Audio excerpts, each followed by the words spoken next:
itu orang yang sangat dekat dengan presiden. Jadi bukan orang yang jaraknya 1 kilo dari presiden, itu orang yang jaraknya 1 meter dari presiden tanpa tedeng aling-aling. Jadi ini bentuk komitmen untuk mengedepankan pemberantasan korupsi, karena bagian dari kasta cita itu juga poin terpentingnya adalah pemberantasan korupsi. Nah, jadi pemerintah dalam hal ini tidak minta dikasihani. Pemerintah ingin menjelaskan supaya sudut pandang masyarakat itu tidak hanya 45 derajat, tidak hanya 90 derajat, tapi bisa berputar, bisa melihat keseluruhan aspek sehingga nanti bisa menimbang dengan adil.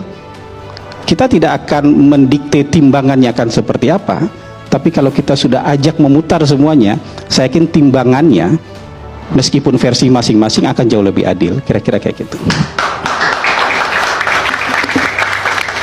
Ya, Bang Hasan Nasbi ya tadi mengatakan bahwa ini orang terdekat presiden, sehingga lagi-lagi itu adalah satu bentuk komitmen. Lagi-lagi mungkin disinilah kita agree to disagree ya, bahwa ternyata parameter bagi pemerintah mungkin adalah menangkap orang yang dekat dengan kita, menangkap orang tanpa tedeng aling-aling. Tapi masalahnya bagi mahasiswa dan bagi rakyat mungkin ya, keberhasilan itu adalah ketika tidak ada lagi korupsi bagaimanapun juga, sehingga yang harus dikejar adalah sistem, bukan perorangan gitu.